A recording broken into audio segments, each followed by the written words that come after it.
Hello प्यारे दोस्तों। आज फिर मैं हाजिर हूँ आप सबके लिए तीसरे वृद्ध आदमी की कहानी लेकर, जिसके पास खच्चर थी। वह वृद्ध उस दैत्य को अपनी कहानी सुनाता है। आइए चलते हैं आज की कहानी की तरफ। तीसरे बूढ़े ने कहानी कहना शुरू किया कि हे दैत्य सम्राट, ये खच्चर मेरी पत्नी है। मैं व्यापारी था। एक बार मैं व्यापार के लिए प्रदेश गया।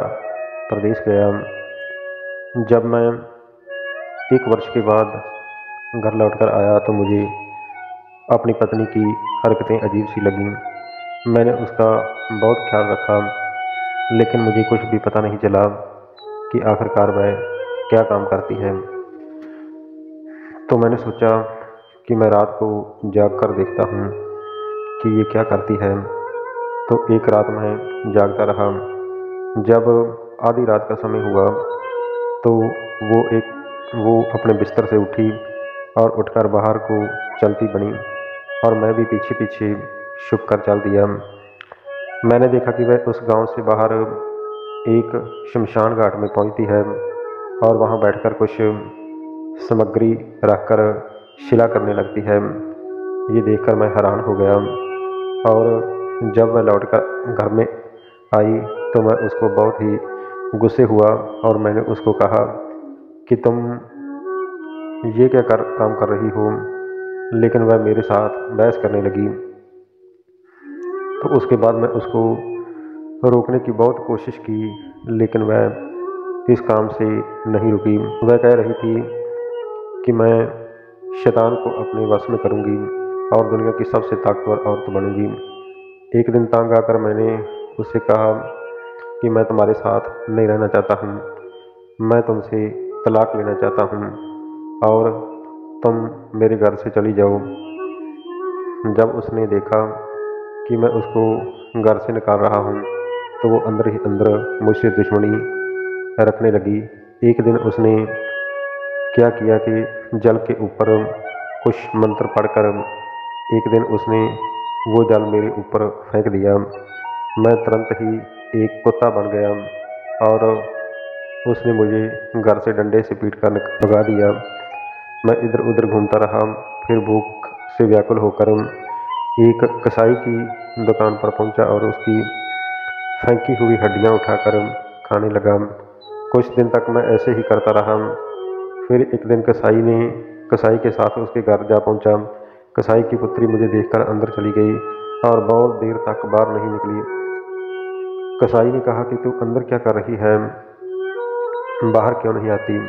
लड़की बोली कि मैं अपरिचित पुरुष के सामने कैसे जाऊं। तो कसाई ने इधर उधर देखकर कहा कि यहाँ तो कोई अपरिचित पुरुष नहीं दिखाई देता है, तो किस पुरुष की बात कर रही है। लड़की ने कहा कि ये कुत्ता तो जो तुम्हारे साथ घर में आया है, तुम्हें इसकी कहानी मालूम नहीं है। ये एक आदमी है, इसकी पत्नी जादू करने में पारंगत है। उसी ने मंत्र शक्ति से इसे कुत्ता बना दिया है।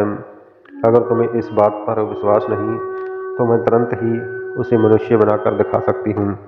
कसाई बोला कि भगवान के लिए सो ही करो, तुम इसे मनुष्य बना दे ताकि ये लोक परलोक दोनों का धर्म संचित करें। ये सुनकर उस लड़की ने एक पात्र में जल लेकर अंदर से आई और जल को अभिमंत्रित करके मुझ पर छिड़कवा दिया और बोली कि तुम इस देह को छोड़ दे और अपने असली रूप में आ जा। उसने इतना कहते ही मैं दोबारा मनुष्य के रूप में आ गया और लड़की फिर पर्दे के अंदर चली गई। मैंने उसके उपकार से अभिभूत होकर कहा कि हे भाग्यवती, तुमने मेरे ऊपर बहुत उपकार किया है। उससे तो ये लोक और परलोक का सतत सुख प्राप्त हो। अब मैं चाहता हूँ कि मेरी पत्नी को भी कुछ ऐसा ही दंड मिले। ये सुनकर लड़की ने अपने पिता को अंदर बुलाया और उसके हाथ थोड़ा अभिमंत्रित जल बाहर भिजवाकर बोली कि तू इस जल को अपनी पत्नी के ऊपर छिड़कवा दे। तो उसे जो भी दे देना चाहे उस पशु का नाम लेकर स्त्री से कहना कि तू ये हो जा, वह उसी पशु की देह धारण कर लेगी।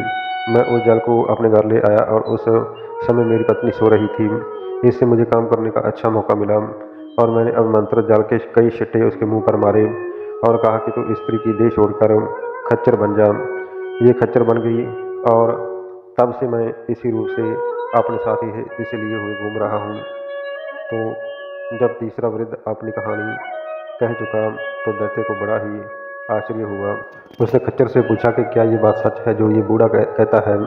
खच्चर ने सिर हिलाकर संकेत दिया कि बात सच्ची है। तत्पश्चात दैत्य ने व्यापारी के अपराध का बचा हुआ तिहाई भाग भी क्षमा कर दिया और उसे बंधन मुक्त कर दिया।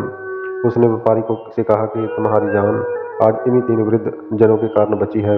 ये लोग तुम्हारी सहायता न करते तो तुम आज मारे ही जा गए थे।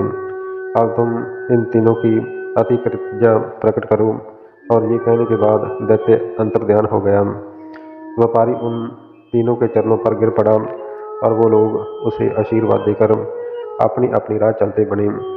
और व्यापारी भी घर लौट गया और हंसी खुशी अपने प्रियजनों के साथ रहकर अपनी पूरी आयु भोगी। तो प्यारे दोस्तों, ये थी आज की एक दिलचस्प कहानी। इस तरह उन तीनों वृद्ध आदमियों ने मिलकर उस दैत्य से व्यापारी की जान को बचाया। आज यहाँ पर ये कहानी समाप्त होती है और कल को मैं एक नई कहानी, एक मछुआरे और एक दैत्य की कहानी लेकर आऊँगा। और आप सब इसी तरह ही मेरे साथ बने रहिए। अगर ये तीनों कहानी आपको अच्छी लगी हो तो कृपया मेरे चैनल को लाइक, शेयर और सब्सक्राइब जरूर करें। आप सभी का धन्यवाद।